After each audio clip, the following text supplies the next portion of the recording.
우리 하나님의 특별하신 사랑과 은총 그리고 구원의 은혜를 입은 그리스도인들은 인생의 한순간 예외 없이 이 질문 앞에 서게 됩니다.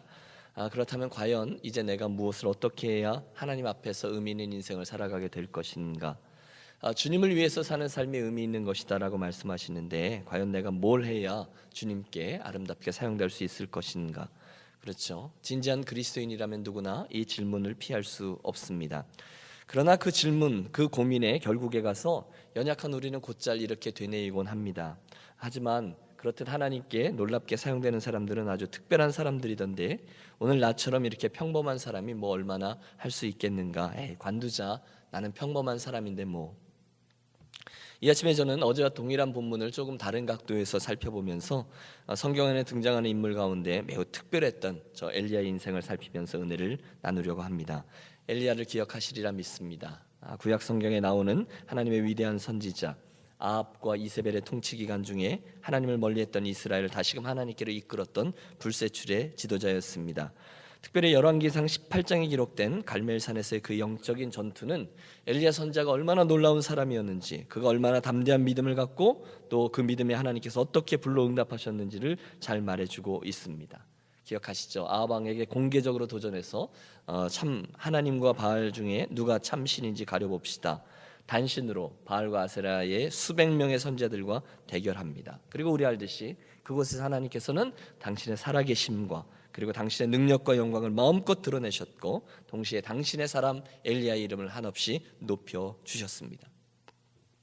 상상해 보십시오. 하늘에서 하나님의 불이 내려와서 흥건히 젖어있는 제물과 제단과 도랑까지 통째로 살라버리다니, 여러분 이것이 얼마나 놀라운 일입니까? 그리스도인인 저와 여러분에게도 오늘 동일한 삶의 소원들이 있습니다. 그것은 저와 여러분의 인생이 이 엘리야의 삶처럼 하나님께 의해서 놀랍게 붙들리고 또 아름답게 사용되고, 그래서 우리들의 모습을 통해서 하나님이 살아계시다라는 것을 마음껏 드러낼 수만 있다면 하는 것입니다. 한 번 사는 인생인데, 한 번 믿는 예수인데, 이것이 예수 믿는 사람의 삶입니다. 내가 체험하고 내 자녀들이 목도하고 내 주변의 사람들이 기뻐하는 그런 인생을 살 수 있다면, 여러분 오늘 우리들의 인생이 얼마나 살맛나는 믿음의 여정, 그런 인생이 되겠습니까? 어떠세요? 사랑하는 여러분, 여러분에게는 과연 그런 삶에 대한 욕심이 있으십니까? 저 엘리야처럼 저와 여러분의 인생이 이런 거구나, 이것이 바로 하나님이 함께 하시고 하나님이 함께 걸으시고, 아니 한 걸음 더 나아가 하나님께 사용되어지는 인생이구나, 나도 감격하며 그런 인생을 살아가고 싶으십니까? 그렇죠. 그런데 여러분, 저는 이 시간에 제가 이 질문을 드렸을 때 우리 마음속에 아멘이라고는 대답하지만 조금씩 남겨져 있는 그 어색함, 마음속의 갈등을 충분히 이해합니다.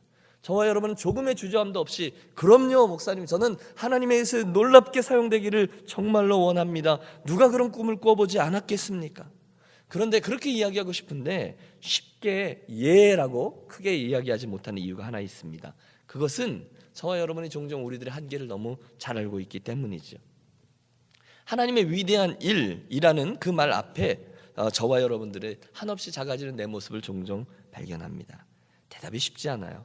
정말로 예라고 대답하고 싶은데 막상 그렇게 대답을 하려면 뒷감당하는 것이 영 부담이 됩니다. 하나님, 저는 정말로 하나님께 멋있게 사용되고 싶어요. 아니 그렇게 살아가고 싶어요. 그런데 오늘 내 모습을 보면 너무너무 평범한 걸요.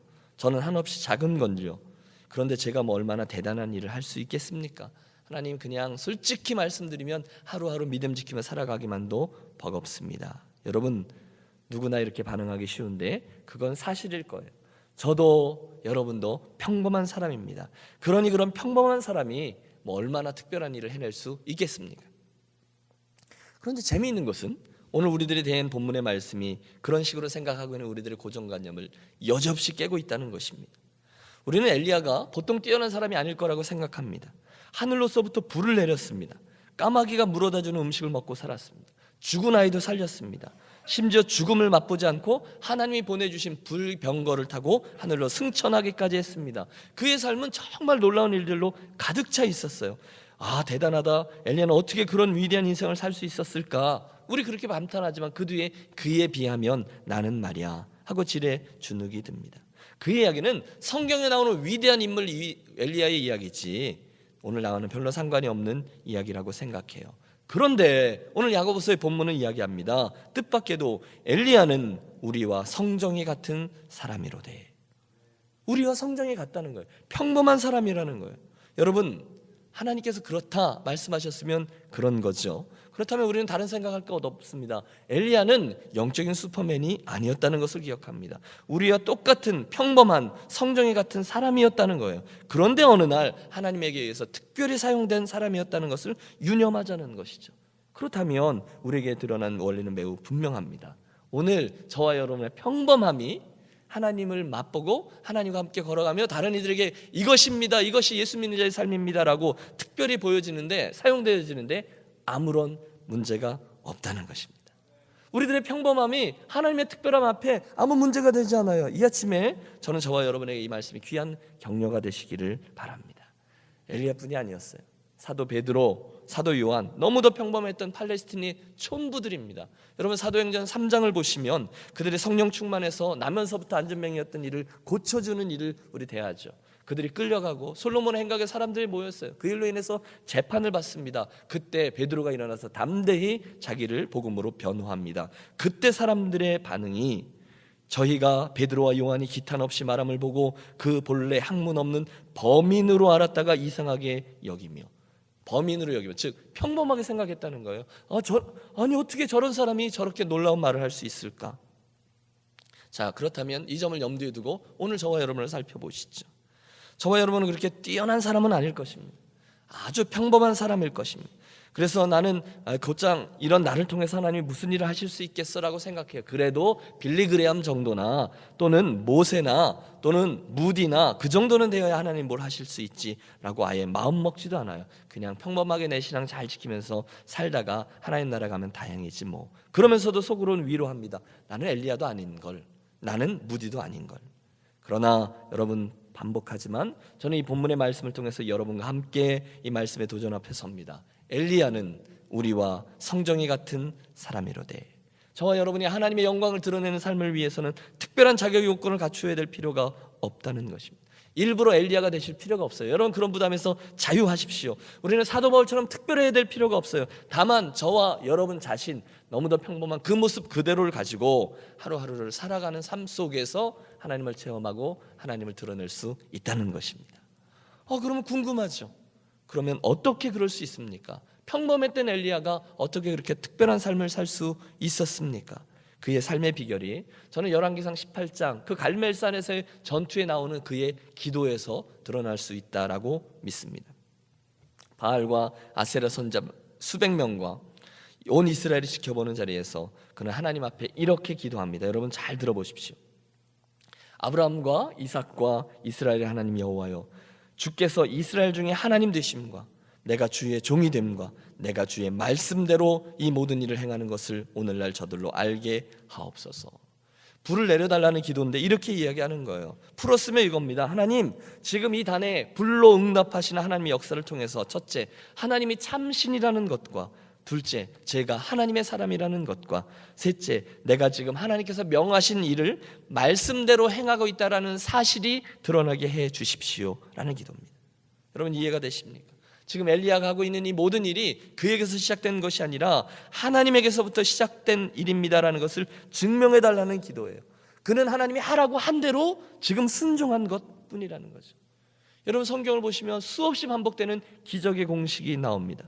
그 공식은 너무도 평범해서 우리는 곧잘 그것을 잊어버리곤 해요. 무엇인가 하면 말씀 더하기 믿음의 순종은 하나님의 역사하심, 기적이라는 거예요. 한번 해보실까요? 말씀 더하기 순종은 하나님의 기적입니다. 예. 하나님의 말씀이 평범한 저와 여러분에게 주어집니다. 현재형으로 주어지죠. 대부분의 사람들은 그 말씀을 그냥 현재형의 말씀이라기보다는 그냥 스쳐 지나가는 말씀으로 대하지만 몇몇 사람, 하나님 앞에서 창조적인 소스들은 그대로 믿고 그대로 행합니다.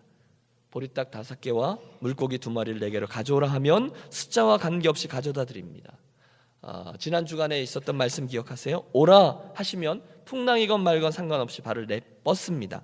그때 하나님은 그들의 우직한 순종을 통해서 당신의 역사를 펼치곤 하셨죠.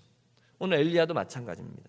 그러나 하나님께서 가라 하셔서 그리 시냇가로 갔고요, 가라 하셔서 사르밧 갔고요, 말하라 하니까 아합 왕과 백성들에게 말했고요, 하라 했으니까 단을 쌓고 불을 구했습니다.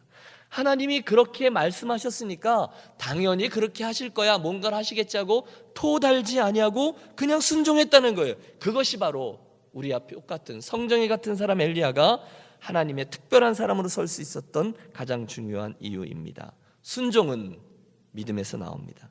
하나님이 내게 그렇게 말씀하셨으니까, 오늘 내게 그렇게 말씀하셨으니까 내가 그대로 해야지, 그럼 뭘 하시겠지, 여러분 믿으니까 그대로 하는 거죠. 내 믿음대로 될지어다 라는 말씀처럼, 그러므로 여러분 적게 믿으면 적게 순종하는 거예요. 많이 믿으면 많이 순종하는 거예요. 그리고 그 되어지는 일의 결과도 그의 믿음과 순종의 크기에 비례합니다. 여러분 마음속으로 김 목사님 그걸 누가 모릅니까? 라고 생각하시는 분이 계실지 모르겠어요. 그런데 여러분 여기에 우리들의 문제가 있습니다. 그것은 저와 여러분의 그 믿음의 사이즈와 또 순종의 발걸음의 크기가 어느 날 눈 딱 감고 하는 결심에서 오는 것이 아니라 반복되는 순종의 훈련에서 오더라는 거예요. 여러분 죄송하지만 한 번만 더 따라해 주시겠어요? 믿음과 순종은 결심이 아니라 훈련에서 온다. 믿습니까? 여러분 이게 무슨 이야기입니까? 어느 날 이빨을 깨물고 내가 화끈하게 그래 내가 순교하리라, 그리고 나서 나오는 순교자는 없다는 거예요. 우연히 나오는 순교자는 없어요. 그 정도의 믿음에 이르기까지 수많은 훈련의 과정과 믿음이 확장되어지는 여정이 있었다는 거예요. 나는 믿음이 있습니다 라고 생각해도 그 믿음이 반복되는 삶의 현장에서 훈련되지 않으면 사실 어떤 상황에 도착하면 그것이 믿음의 반으로 나오지 못한다는 거예요. 그리고 재미있는 것은요, 성경에 나오는 믿음의 훈련은요 작은 것에서부터 시작됩니다. 그리고 그 작은 도전에 믿음으로 순종으로 반응하면 하나님이 거기에 걸맞는 열매를 허락해 주세요. 그러면 그것은 맛을 봐요. 아 이거 진짜구나 하면 그 다음 사이즈의 일을 하나님께서 도전하시고 또 순종을 요구하시죠. 그때 하나님께서 그 작은 사이즈에 대한 순종의 결과를 주셨기 때문에 이것도 그렇게 하시겠지 하고 조금 더 크게 순종하면 하나님 조금 더 큰 승리를 맛보게 하십니다. 그 훈련이 반복되면 점점 더 잘하게 되는 거죠. 그래서 저는 믿음의 여정에 믿음이 자라는 것이 이렇게 완곡한 곡선이지만 자세히 보면 수많은 계단들로 이루어져 있다라고 믿습니다. 하나님께서 주신 도전에 예하고 순종하면 하나님이 맛보게 하시면서 우리들을 결단하고 점프하게 하시죠. 여러분 다윗이 어느 날 갑자기 그 수많은 이스라엘 백성들을 맡은 그런 목자가 된 것이 아니었죠. 그가 작은 일, 양치는 일을 성실히 했기 때문에 그가 그런 일에 이르게 되었습니다. 시편 73편에 보면 그 이유가 분명히 나옵니다.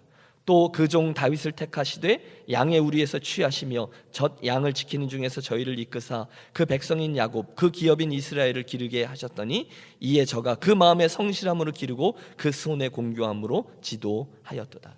작은 양무리를 맡을 때 성실하는 모습을 보시고 하나님이 그 다음 일로 불러내셨다는 거예요. 들짐승과 싸우는 일, 목숨을 걸고 양을 지키는 일, 골리앗과 싸우는 일들을 감당하는 걸 차례대로 하다가 그 다음은 사울왕의 신하가 되고 그 다음은 광야 생활에서 자기를 따르는 수많은 엔게디 광야에서 시글락 공동체에서 수백 명의 백성들을 잘 섬길 때 하나님께서 그 모든 훈련과 여정이 끝난 후에 이스라엘 전체를 맡기셨다는 거죠.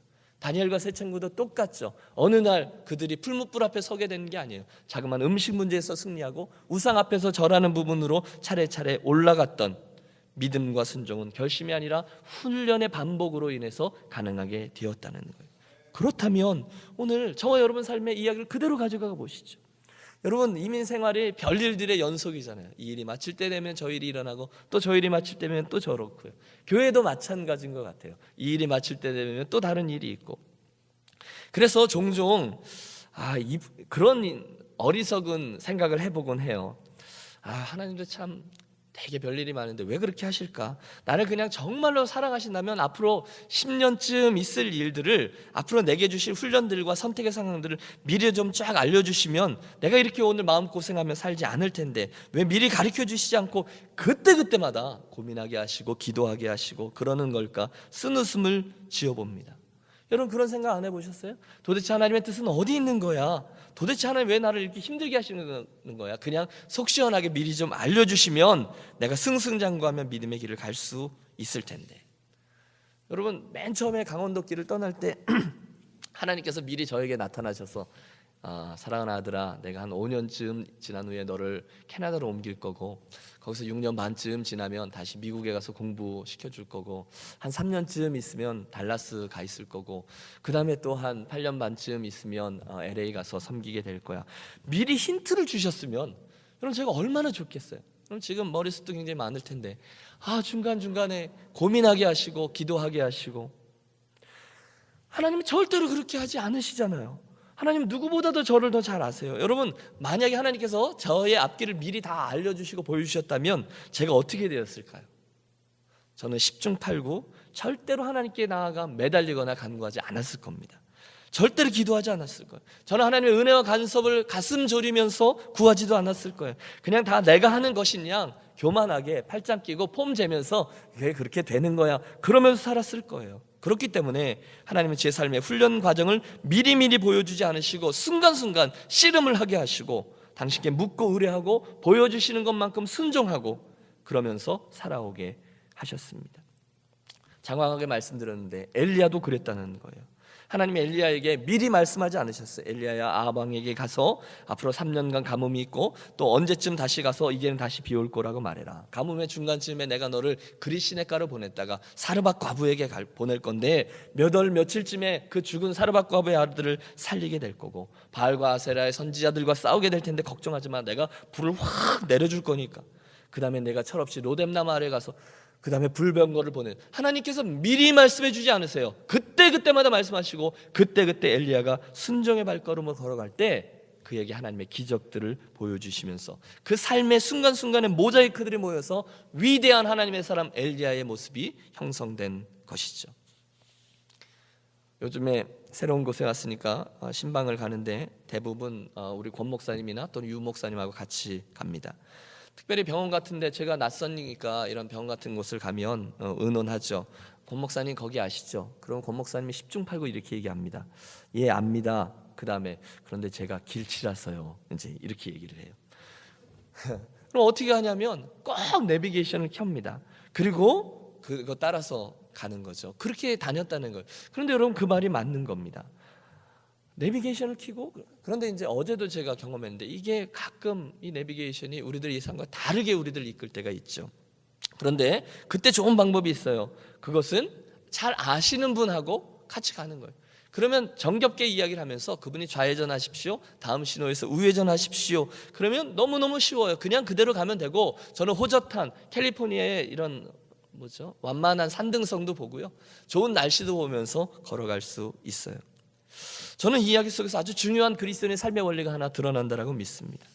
우리가 어떤 곳을 가는데 길을 잘 모르면 주소를 확인하고 지도 보고 찾아 나서요. 그러나 10중 8구 그렇지 않으면 10중 8구 길을 잃어요. 그러나 말씀드렸다시피 잘 아는 분을 태우면 수요일이었나요? 우리 김 전사님 모시고 가는데 너무너무 환하게 잘 아시는 거예요. 어디 가서 어떻게 하십시오. 그러면 아무 걱정할 필요가 없습니다. 그냥 하라는 대로 다음 신호에서 우회전, 저 골목에서 좌회전 하면 된다는 거예요. 이것이 저는 이 아침 여러분과 함께 나누려고 하는 우리들 인생의 인생 경영 방식이 되어야 합니다라는 말씀을 드리려는 것입니다. 여러분, 하나님께서 저와 여러분을 너무너무 사랑하시고 가장 선한 길을 예비해 놓으셨음을 우리는 언제나 믿습니다. 하나님은 늘 베스트의 것을 예비해 놓으셨고 결국은 그 길로 이끌어 주실 것임을 우리는 알아요. 경험해 봤어요. 하나님이 선하시지 않으셨던 적이 없다는 것을 우리는 알아요. 문제는 뭐냐면 그 교차로에서 순간순간 말씀하시는 좌회전 또는 우회전, 그 말씀을 내가 오늘 듣고 현장으로 순종하느냐 못하느냐, 거기에 달려있죠. 하나님은 절대로 먼 길을 미리 보여주지 않으십니다. 대신에 걱정하지 말고 야곱 이야기 기억하세요? 나랑 같이 가자. 내가 보여주는 길로 가렴. 오늘 이곳에서 내가 해야 될 일은 하나님의 말씀을 오늘 내가 듣고 순종할 준비를 하고 실제로 순종을 한 것이란다. 그게 답니다. 그리고 그것이 엘리야 선지자를 다듬고 이끄신 하나님의 손길이며 그 평범한 사람 엘리야를 특별한 사람 하나님의 선지자로 만든 그런 비결이라는 거예요. 한 15, 16년쯤 되었는데요, 얼핏 보기에도 삶이 만만해 보이지 않은 가정이었습니다. 이분들이 캐나다에 있을 때 이 얘기인데요, 독립이민을 오셨고 척 봐도 이렇게 재산이 좀 있어 보이는 넉넉한 분들이 아니셨어요. 이민 온 지 한 2년쯤 3년쯤 되었을 때 이분들이 마땅히 무슨 개인 비즈니스를 하실 수 있는 상황도 아니었습니다. 여러분 이민 오셔서 경험해 보셨지만 이제 매달 이게 장난이 아니지 않습니까? 그래서 이제는 가진 것이라고는 이제 다 까먹고 한국에 남겨두고 온 집 한 채가 전부인 분들이셨는데, 대전인가 어디였어요? 이분들이 아껴 쓰며 생활했는데도 모든 재정이 바닥이 나서 이제는 정말 여타한 비즈니스라도 하나 해야만 하는 그런 가정이었어요. 이제는 하나님이 도와주셔야 되는데 한국에 있는 그 집이 팔려야 여기 있는 스몰 비즈니스 하나를 인수해서 경영할 수 있는 건데, 그런데 여러분 그 집이 이민 올 때부터 내놨는데 팔리지가 않는 것입니다. 당시에 IMF가 터져서 부동산 경기가 완전히 제로, 그래서 막바지 상황까지 온 거예요. 거래가 없는 거예요. 결국 여러분 우리들이 잘하는 거 있잖아요. 하나님을 협박하는 거예요. 아, 비상사태다, 이제 의지할 분은 하나님밖에 없다. 그러고는 온 식구가 작정 기도를 시작합니다. 40일을 작정하고 새벽마다 온 식구가 일어나서 하나님께 예배하고 그 일을 위해서 기도하기 시작합니다. 여러분 두 분이 하시는 건 그래도 좀 괜찮아요. 그런데 티네이저 둘까지 낀 네 식구 늘 매일 아침 그러기가 결코 쉽지 않음을 여러분 알 것입니다. 티네이저, 여러분 걔들이 일어납니까? 40일이라는 기간이 결코 짧지 않아요. 그 기간에 중간중간에 우리는 너무너무 흔들려요. 그런데 그 가정이 꾸준히 인내하며 그것을 해낸 것입니다. 긴 이야기 짧게 줄이면 여러분 무슨 일이 일어났겠습니까? 그 집이 팔렸겠습니까? 안 팔렸겠습니까? 여러분 그 집, 대답해 보십시오. 그 집이 팔렸겠습니까? 안 팔렸겠습니까? 안 팔렸으면 제가 왜 이야기를 하겠습니까? 그렇죠? 팔렸죠. 여러분 팔려야 마땅하죠. 하나님께서 티네이저 둘까지 낀 40일 새벽 작정 기도를 어떻게 외면하시겠어요? 여러분 그분들이 다른 데 믿을 구석이 있으면, 사실 그 돈이 나올 곳이 있었으면 그들이 40일 작정 기도를 시작도 안 했어요. 그런데 말 그대로 비상이고 마지막이다 하면서 매달렸더니 몇 년간 팔리지 않던 집이 그냥 팔려버린 거예요. 하나님께서 풀어주신 거죠. 여러분 지금 이 이야기를 들으시면서 그 정도는 예수 믿는 사람들에게 있는 평범한 간증 아니야? 그런 일도 흔하잖아 라고 생각하십니까? 여러분 저는 압니다. 40일 작정 기도는요 아무나 하는 게 아니에요. 인생에 40일 작정 기도 한 번도 안 해보고 인생을 마치는 분들이 허다합니다. 여러분 왜 작정 기도를 안 합니까? 아직 살만한 것이죠. 하지만 정말로 인생의 구석에 몰리면 그때는 작정 기도를 하셔야만 돼요. 금식하며 기도하셔야 돼요. 제가 에즈베리에서 공부할 때 대부분 같이 공부하는 분들이 이제 그 다음에 이제 사역지로 나아가는데요, 막판 되면 다 새벽 예배 시작합니다. 그리고 사모님들이 금식하며 기도합니다. 이상해, 목사님들이 안 하고 사모님들이 금식하며 기도합니다. 그리고 꼭 그런 가정들만 사역지로 나아가게 됩니다. 하나님과 우리들의 인생을 놓고 인생을 걸고서 배수진을 치고 작정 기도를 하셔야 돼요. 여러분 하나님을 맛보셔야 돼요. 하나님 저희 문제로 씨름하고 있는데요, 하나님 어떻게 좀 해주십시오. 새벽 기도 한번 해보지 않고 인생길을 간다? 그건 아직 살만하다는 거예요. 거기에는 훈련이 없어요. 거기에는 하나님의 역사심이 자리할 공간이 없습니다. 가끔 어려운 일을 만나면 믿음의 고수들이 한마디씩 해줍니다. 하나님이 기도하라고 그러시는 거야. 여러분 100번 맞습니다. 따라서 여러분을 향한 제 욕심인데요, 무슨 일을 만나셨습니까? 정말로 기도하십시오. 선하심을 맛보 알게 해달라고 기도의 씨름을 시작하십시오. 어제 나누었던 말씀처럼 기도하고 또 기도하십시오. 우리가 기도하지 않으면 아마 하나님 그러실걸요, 아직은 저 친구가 살만하구나. 여러분 우리 믿습니다. 우리가 기도하면, 정말로 마음을 정하고 하나님의 도우심을 의뢰하며 나아가면, 기도하고 기다리고 기도하고 또 기다리고, 그러면 하나님 반드시 우리들 그 기도의 여정을 통해서 우리의 상황을 바꾸시고 또 필요하면 우리를 바꾸시고 우리의 기도까지도 바꾸심으로 반드시 당신의 선하신 뜻대로 우리 삶을 인도해 가실 줄로 믿습니다. 그 집이 언제 팔렸을까요?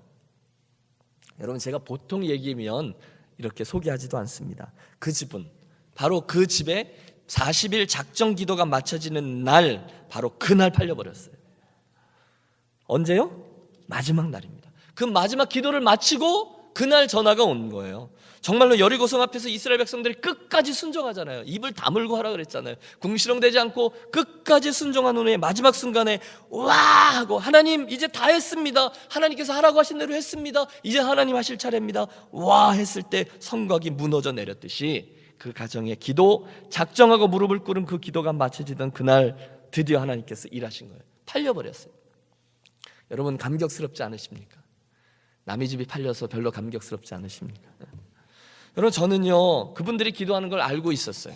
그 마지막 날, 마지막 순간에 한국에서 그 전화가 걸려왔다는 얘기를 듣고 제가 울컥했어요. 그 가정의 감격과 감사를 제가 저의 가정 것으로 받았어요. 저는 정말로 그들이 어떻게 기도했는지 알았기 때문에 제가 막 울었어요. 결국 그분들은 그 동네 학교 앞에 있는 조그마한 구멍가게, 아이들을 상대하는 그로서리를 하나 인수하셨어요. 사람의 눈으로 보기에는 자그마한 그로서리지만 저는 그곳을 지날 때마다 하나님이 주신 것이지, 하나님이 주신 것이지 감격했습니다. 여러분, 이야기가 이렇게 끝나지 않아요.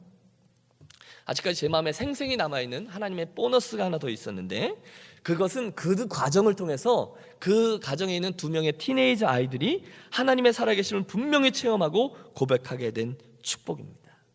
이 놀라운 일을요, 구경꾼이 아니라 선수로 참가한 딸아이가 이렇게 고백했어요. 엄마, 나 지금까지 엄마 없으면 못 살 것 같았는데 이제는 엄마 없어도 살 수 있을 것 같아. 여러분, 이게 참 서운한 얘기죠. 그런데 이유는 참 감격스럽습니다. 엄마가 없어도 되는 이유는 어려운 일이 있으면 하나님께 기도하면 되고, 더 어려운 일이 있으면 작정 기도하면 되잖아. 할렐루야. 여러분, 사랑하는 우리의 자녀들이 더 늦기 전에 하나님에 대한 분명한 그림을 그려주고 싶잖아요. 하나님이 우리 엄마 아빠의 하나님이 아니라 나의 하나님이다라는 사실을 고백하게 해주고 싶잖아요. 그럼 함께 순종하고 함께 기도해 주십시오. 저희 가정이 유학생이었는데요, 그럼 설교가 너무 새벽 설교가 좀 길어 죄송합니다. 저희가 유학생 가정이었는데 돌이켜보면 하나님의 은총이 구석구석 미쳐져 있는데, 가장 귀한 축복은요, 저희 사랑하는 3명의 아이들이 엄마 아빠 유학생활 중에 하나님께서 순간순간에 어떤 일들을 하시고 어떤 기도 응답을 주셨는지를 그 아이들이 체험했다는 거예요. 너무너무 힘들었고 또 고생스러웠을 거다라고 애처로움으로 우리는 얘기하지만, 우리 아이들은 왜 하나님이 우리 인생에 가장 행복했던 시간인데 라고 고백하며 중간중간에 수많은 간증들을 하나님 주셨어요. 나중에 여러분들과 좀 나누도록 하겠습니다. 여러분, 목사님이나 전도사님들이 설교를 100번쯤 한다 그래서 티네이저 아이가 그렇게 바뀌고 하나님에 대한 선명한 그림을 갖느냐? 그렇지 않아요. 하나님께서 맛보여 주시면 되는 거죠. 그 집 아들 중에요, 그 집에 아들이 하나 있었는데 아주 사고뭉치 아들이었어요.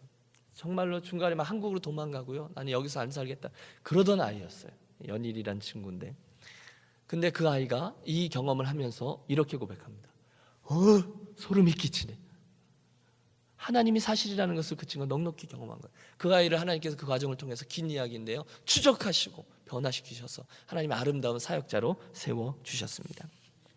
여러분, 이 간증을 저는 일반화시켜서 모든 작정 기도의 마지막 날에 하나님은 내가 기도하는 대로 응답해 주십니다 이렇게 말씀드리고 싶지는 않아요. 하나님의 대답은, 하나님의 응답은 우리들의 상식과 경험을 초월하니까요. 하나님은 우리가 가지고 있는 계획과 소원대로 응답하시지 않을 수도 있어요. 더 좋은 게 있으니까요. 그러나 드리는 말씀은 그런 삶의 방식이라는 거예요. 훈련되어져야 된다는 거예요. 믿음은 하나님과 함께 시간을 보내고 하나님 주신 말씀에 따라서 순종할 때 훈련되어져서 자라나고 세워진다는 거죠. 그러므로 오늘 설교의 결론은 이렇게 되어집니다. 평범한 사람은 누구나 하나님에게 의해서 특별해질 수 있습니다. 그것은 누구에게나 일어날 수 있는 일입니다. 중요한 것은 오늘 매일매일, 첫날 우리가 나누었던 야곱처럼, 그 다음에 모세처럼 하나님과 같이 동행하며 그분의 음성을 오늘 듣고 현장의 말씀으로 순종하는 발걸음을 떼는 것입니다. 그 일은요, 이상한 일이 아니에요. 특별한 사람들의 이야기가 아니에요. 오늘 저와 여러분의 이야기입니다. 평범하신 우리 유니온교회 가족 여러분, 다른 무엇보다 살아계신 하나님을 저와 여러분의 인생에 담기를 소원하는 이 아침이 되시기를 원합니다. 엘리야는 우리와 성정이 같은 사람이로되, 하나님의 기적은 특별한 사람이 아니라 오늘 평범한 사람들이 말씀을 듣고 매일매일의 말씀에 순종할 때 이루어집니다. 그 훈련을 통해서 평범한 사람 저와 여러분이 하나님 앞에서 특별한 사람으로 세워지시기를 주의 이름으로 축원합니다. 기도하겠습니다. 오늘도 평범한 사람들을 하나님의 특별한 자리로 초대하시는 하나님 아버지, 위대한 하나님의 사람 엘리야도 우리와 성정이 같은 사람, 평범한 사람이었다라는 말씀을 함께 대했는데, 원하기는 이 아침에 우리 이 말씀 앞에 우리들의 이 평범함은 하나님께 쓰임받는데 아무런 문제가 되지 않는다라는 사실을 인식하게 하시고, 우리들의 매일매일의 삶에 오늘의 말씀과 어린아이의 믿음과 우죽한 순종을 통해서 하나님 주시는 기적과 열매를 경험함으로 하나님의 특별한 그리스도인들로 삼아 주시옵소서. 그 선한 욕심이 기도하는 우리들에게 불일 듯 일게 하여 주시고 우리 교회 공동체 안에 가득하게 하여 주옵소서. 우리 주 예수 그리스도의 이름으로 기도하옵나이다. 아멘.